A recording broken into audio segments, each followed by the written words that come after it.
My dear students, today let us learn about the most important topic, namely donor screening for blood donation.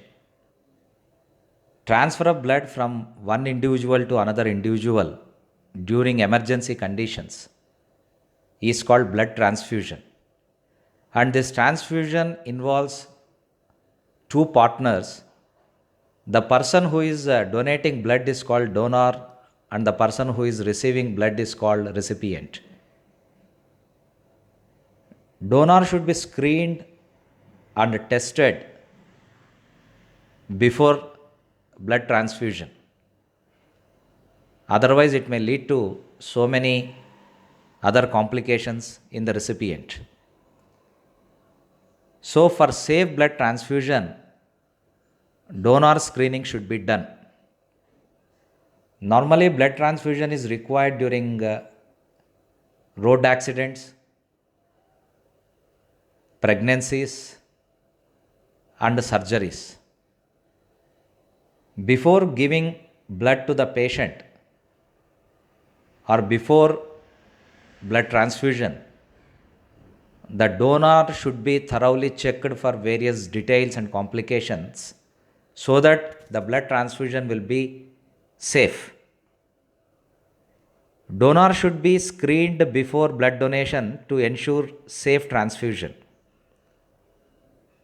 Donor screening includes identification of the individual, history of the donor, physical examination, hemoglobin estimation,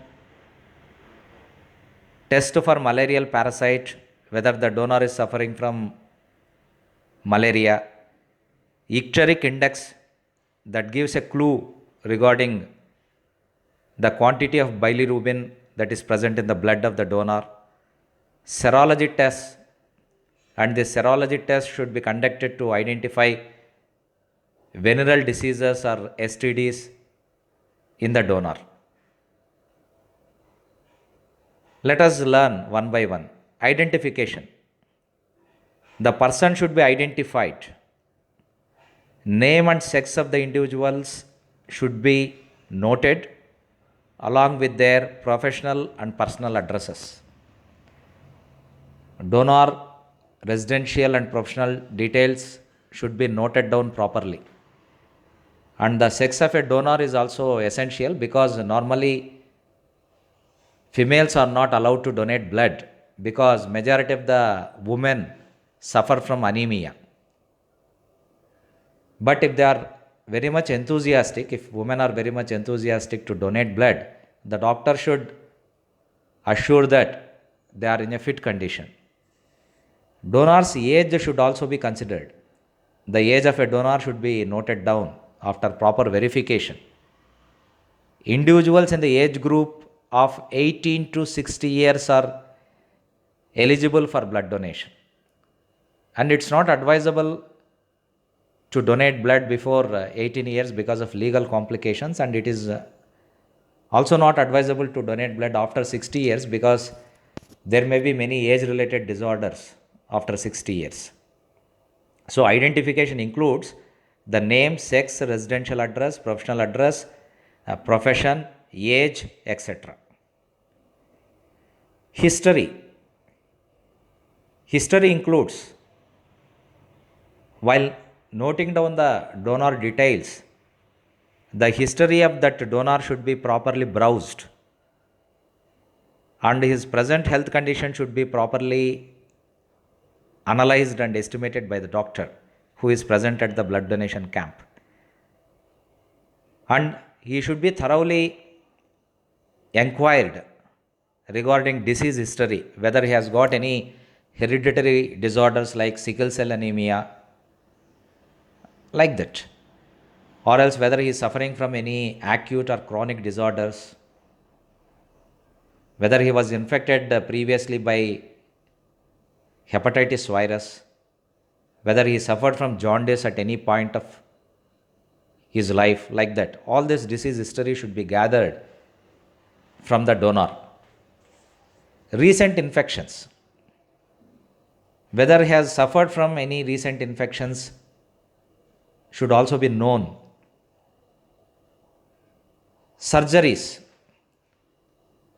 Donors, if they have undergone very risky surgeries,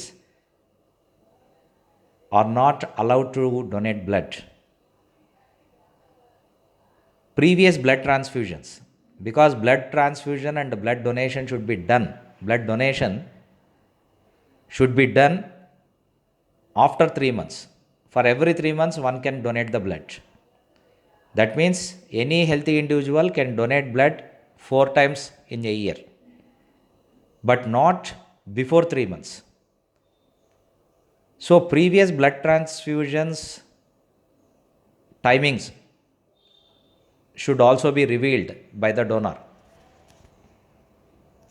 So donor should be allowed to donate the blood only after the 3 months of previous donation. STDs. STDs are nothing but sexually transmitted diseases like syphilis, gonorrhea, etc. Patient will receive these unwanted viruses if the donor suffers from these infections. So donor's blood should be thoroughly screened, and before screening, the donor should be inquired whether he has suffered from all these diseases like venereal diseases. Even AIDS screening will also be done before the transfusion of blood, of course.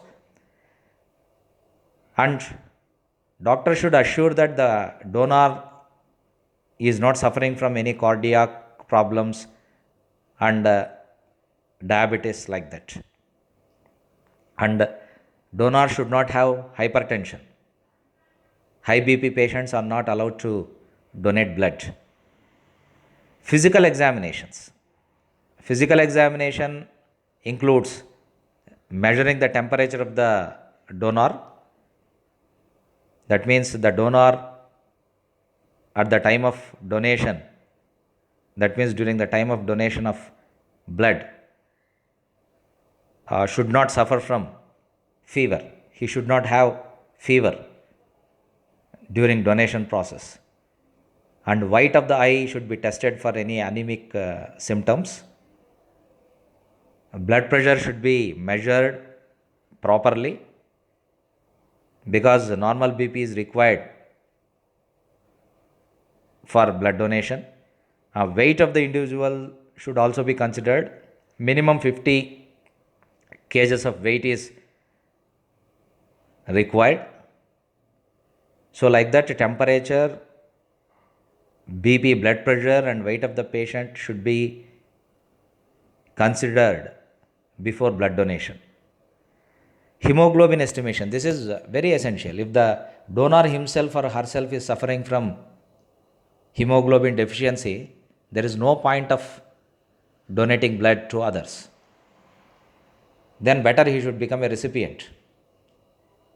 So hemoglobin estimation should be done before making a donor eligible for blood donation. Before accepting someone as donor, he should be tested for hemoglobin content. Whether the donor is suffering from anemia or not, this should be confirmed. At international levels, 12 grams per deciliter hemoglobin content is acceptable. If the donor has less than this 12 grams per deciliter, he will not be allowed to donate blood in international platforms. But in India, if the donor has 10 grams per deciliter, it's an acceptable limit for Indian context. So in the world, the standard is totally different. The donors in the world platform should have 12 grams per deciliter hemoglobin content, whereas in India, although the donor has only 10 grams per deciliter, it is acceptable limit. So if the donor is suffering from anemia or less hemoglobin content, better he postpones his donation. He has to take very nutrient food, and he comes after 3 months after acquiring the healthy hemoglobin content for himself. Malaria test should also be done for the donors because it may cause transfusional malaria in the recipient.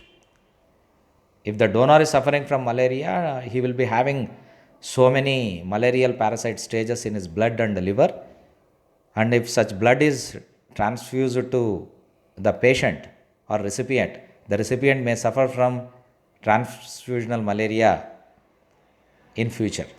So malaria test should also be done, otherwise it may cause transfusional malaria in the recipient. Icteric index. This is very important because this gives the clue for bilirubin content. After performing icteric index, doctor can easily understand whether the patient has suffered from any liver disorders like hepatitis or jaundice, etc. Serological tests should also be done for venereal diseases or STDs. So all these factors should be considered, and apart from that, the patient should also be tested for elephantiasis. If the patient or donor has elephantiasis, and in such cases, donor should not be allowed to donate blood. Microfilarial larvae that are present in the donor, even if they reach the recipient, they don't develop into adults, of course, because that further development of microfilarial larva requires female Culex mosquito as the secondary host. There is no scope for the development of microfilarial larva further into adults, even such blood is transfused into the recipient. But to be more specific, to be more protective, to be more alert, the elephantiasis patients are also not allowed to donate blood. So like that, the donor should be properly screened before blood transfusion. So before accepting someone as blood donor, the doctors or the health personnel who are conducting the camp should screen the donor for the factors discussed in this class, like identification, history, surgeries, acute and chronic disorders, malarial parasite infection, venereal diseases, infections, AIDS, diabetes, hypertension, weight, sex of an individual, icteric index. So all these factors should be screened. That means the donor should be screened for all these parameters before accepting him as blood donor. This undoubtedly ensures safe transfusion of the blood. So this is about the screening of donor before blood transfusion, and this is the most useful aspect for biochemistry students. Thank you very much.